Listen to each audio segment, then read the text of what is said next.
So this is the current fermentation projects.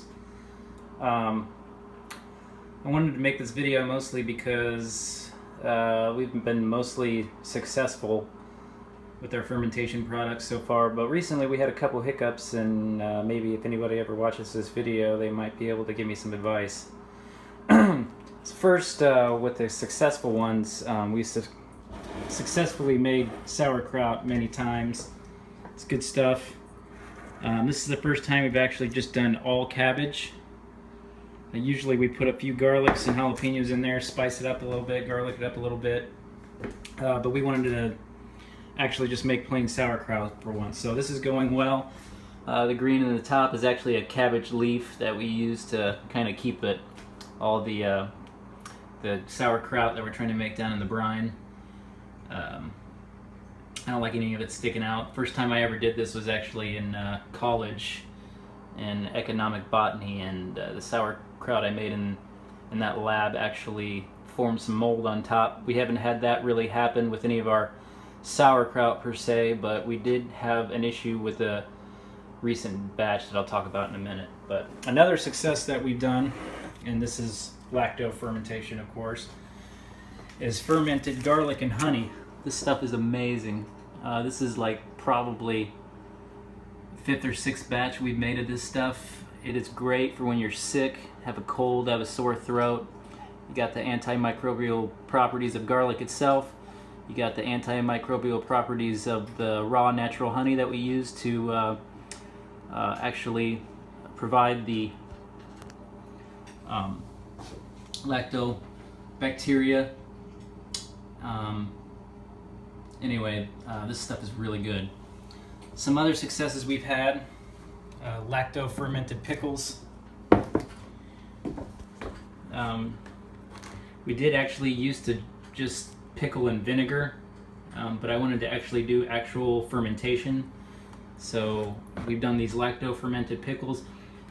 This year was the first time we've ever did this. These are cucumbers out of our garden, and in retrospect, we probably had a little bit too much salt. They're really salty, but they're still pretty good, and they've stayed crisp thus far. Past projects. This one's really old. I actually probably am not going to eat this, but when it was a fresh ferment, it was really good. Jalapenos and garlic and carrots. You can see we got a lot of the bacteria that's kind of accumulated down at the bottom. This is probably went a little too far, and we've kept this a long time. When this stuff was fresh, it was super good. Of course, I've been brewing beer for years. That's what got me into fermentation to begin with. This is a amber ale that I brewed, I want to say a few months ago. It's bottle aged nicely. No off flavors. This was a really good batch. I have had some particularly extract brews in the past that have developed what they call the extract twang through time and bottle conditioning, but this one, not a hint of twang. It really turned out good. Actually, I'm trying not to drink it just because I love it so much, but it goes down smooth. Of course, in the past, I've actually rigged up some actual airlocks, and these work really good actually. I just drilled a hole in a mason jar lid and installed a grommet, got some airlocks. Buy these from the home brew store. They're like $1, these little bubblers. Of course, I had a couple laying around from brewing beer too, but once they go into a lactobacillus project, I'm not going to be brewing beer with them again because I can't risk any contamination. So these I've had to burp. Actually, I'm not going to lie, my wife's been doing it mostly. But as you can see, you get spillage, hence the honey being over this plastic. Now on to the problem, children. Again, we've done this a lot, and we've never had any issues before. And these are two different separate issues, and I'm not really too sure what the problem is. This one in particular, like I said, we've done a lot of sauerkraut and with a little hint of garlic and jalapenos. This was the case with this one. But for some reason, blue garlic, that can't be good. Not really too sure what happened there. Never had this issue before. The one variable that was a change for this is that in the past we bought these Spice World fresh garlics at the Hy-Vee supermarket down the street. These are really tiny, so we wanted to get some bigger garlics. So my wife, she goes to the Mexican store and shops. She's Mexican, so that's what she does. So excuse me, we got these Jade Elephant garlics. See how nice and big these are? We got these Jade Elephant garlics, and that's the first time we use these. And it's the first time that we've ever had that. So could be just a coincidence. I'm not too sure. I probably could use the scientific method and do some side-by-side comparisons, but I don't know if I really want to risk ruining other batches, because this does take a little bit of effort to get these going.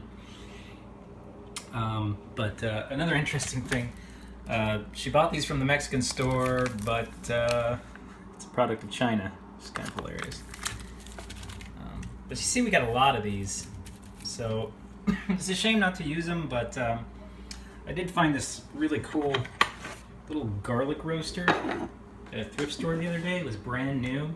This thing's really awesome. You put a garlic on here and cut off the top, and or you know, the whole head, and you cut off all the top of all the cloves, and you put some seasoning and some olive oil on top, roast it in this bad boy, this little thing on top, and man, it is delicious. The garlic comes out sweet, and the bitterness is removed, and it's really good, kind of like a appetizer before a meal. Anyway, I digress. This is really weird.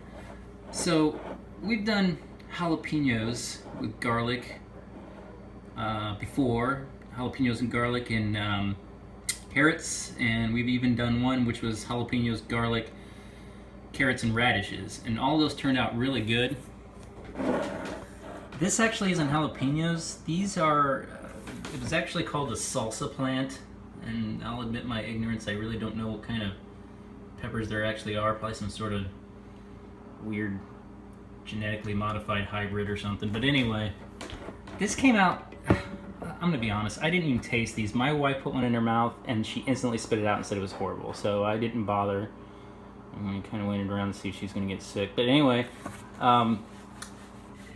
basically from what she described, it came out bitter and astringent and just basically bad tasting. So again, we've been fermenting for quite a while, had quite a few projects, but these two most recent ones, I guess they're not most recent. This sauerkraut over here is a new batch, and that's looking just fine, but I'm not too sure what happened with these two. Even the liquid looks weird in these peppers, and when I've done the peppers before, you can see over here, you know, it just looks like a lacto-fermented brine, but these peppers turn out really weird. So anybody ends up watching this video and has seen this before, either the blue garlic, obviously some sort of mold or something going on there, or just weird pepper nastiness,